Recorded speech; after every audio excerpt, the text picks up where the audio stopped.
Hello बच्चों।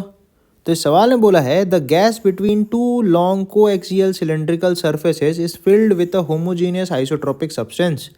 The radii of the surface are R1 बराबर 5 centimetre and R2 बराबर 7 centimetre. In steady state temperatures of the inner and outer surfaces are 290 kelvin and 320 kelvin respectively. Find the temperature of the coaxial surface of radius R। किसी R radius की जो coaxial surface होगी वहाँ का अपन को temperature actually मालूम करना है। ठीक है, अब यहाँ पे हो क्या रहा है आप ये सोचो।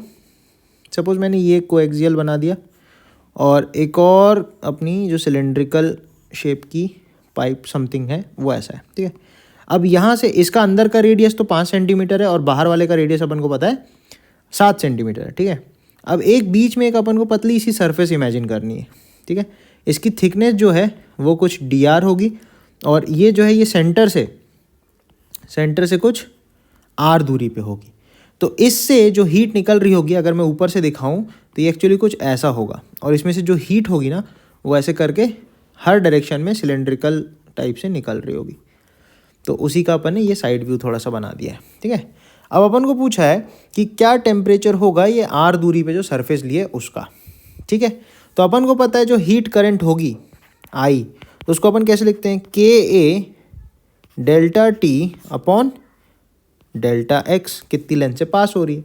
अब यहाँ पे आप देखोगे कि सपोज ये जस्ट अंदर वाली और जस्ट बाहर वाली, ये जो अपन ने रेड कलर से सरफेस ली है इसके जस्ट अंदर और जस्ट बाहर में जो टेम्परेचर का डिफरेंस है उसको अपन dt लिख सकते हैं। तो इसी चीज़ को हीट करंट को अपन लिख सकते हैं कि एरिया 2πRL मान सकते हैं, है ना, और dt का टेम्परेचर का डिफरेंस आ रहा है कितना मूव करने पे, dr मूव करने पे। ठीक है, तो dr से जब हीट ट्रांसफ़र हो रही है तो dt का टेम्परेचर का डिफरेंस आ रहा है। ठीक है, तो ये अपना actually heat transfer rate dq/dt हो गया। ठीक है, अब अपन को एक चीज़ समझनी है कि इसका जो आउटर मोस्ट सर्फेस है ये बाहर वाला, इसमें से हीट जो है वो एटमॉस्फेयर को जा रही होगी ऐसे करके बाहर बाहर बाहर। तो यहाँ पे एक्चुअली कैसे जा रही होगी, रेडिएशन से जा रही होगी। कैसे, क्योंकि बाहर का टेम्परेचर अपन को दिया है 320 केल्विन, अंदर का दिया है 290 केल्विन। ठीक है, तो बाहर यहाँ पे रेडिएशन से हीट ट्रांसफ़र हो रहा होगा। तो जब रेडिएशन से हीट ट्रांसफ़र होता है तो अपन लिखते हैं dq/dt थ्रू रेडिएशन। तो इसको अपन लिख सकते हैं सिग्मा AT⁴, अज्यूमिंग कि एक ब्लैक बॉडी की तरह बिहेव करेगा। राइट, तो इस तरीके से अपन इसको कर सकते हैं। तो dq/dt को अपन इस तरीके से लिखें अगर, तो हमारे पास आएगा sigma into which is Stefan's constant definitely 2πr। अच्छा, अपन को r के लेना आउटर मोस्ट सरफेस का लेना है तो 7 सेंटीमीटर है, इसको मीटर में लेना पड़ेगा 10⁻⁻², 2πRL राइट, एरिया हो जाएगा और 320⁴ इस तरीके से ये हो जाएगा। ठीक है, तो this will be equal to dq/dt, जो अंदर से जो रेट से हो रहा है वो यहाँ पे भी फ्लो करेगा। ठीक है, तो इसको इक्वेट कर दोगे k into 2πRL into dt whole upon dr। ठीक है, अब आप नोटिस करो ये वाले L से ये वाला L एक्चुअली कैंसिल आउट हो जाएगा। ठीक है, 2π कैंसिल आउट हो जाएगा। अच्छा, यहाँ पे ये वाला जो R रखा है ये एक्चुअली किसी भी एक जनरल पोजीशन का R है। ठीक है, तो यहाँ से जब आप वैल्यूज़ पुट अप करोगे तो आएगा 5.67 इंटू 10⁻⁻8 स्टीफन कॉन्स्टेंट सिग्मा की वैल्यू इंटू 7 इंटू 10⁻⁻2 इंटू 320⁴। ठीक है, ये वाले dr को अपन लेफ्ट साइड ले गए तो dr आ गई इक्वल्स k इंटू वो वाला जो r है ये वाला, ये नीचे आ जाएगा यहाँ पे r और यहाँ पे अपन dt लिख सकते हैं। ठीक है, अब आपको क्या करना है, आपको उसको इंटीग्रेट करना है।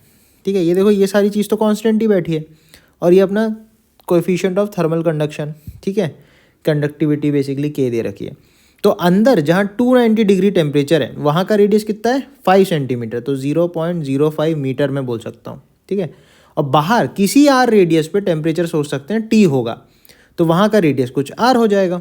राइट, तो इसको जब आप ओपन अप करोगे ना तो ये आता है 41.1 log r बाय 0.0 कितना हो जाएगा 0.05।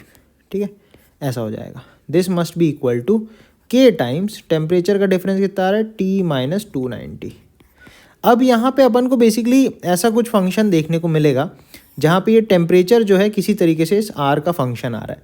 लेकिन मुद्दे की बात ये है, क्योंकि अपने को क्वेश्चन में आप देखोगे कि कहीं भी अपन को के की वैल्यू मेंशन नहीं की गई है, राइट। यहाँ पे थर्मल कंडक्शन का कोई कुछ बोला नहीं है, तो अगर के की वैल्यू नहीं होगी तो अपन बता नहीं पाएंगे एग्जैक्टली कि किस हिसाब से वेरी कर रहा है यहाँ पे जो के बैठा है, राइट। तो फाइनल आंसर अपन इसी को बोल देंगे, प्रोवाइडेड इस के की वैल्यू अपन को दे दे तो अपन एग्जैक्ट जो फंक्शन निकल के आएगा वो हम बता सकते हैं, नहीं तो हम यहाँ तक ही आंसर कर देंगे, ठीक है।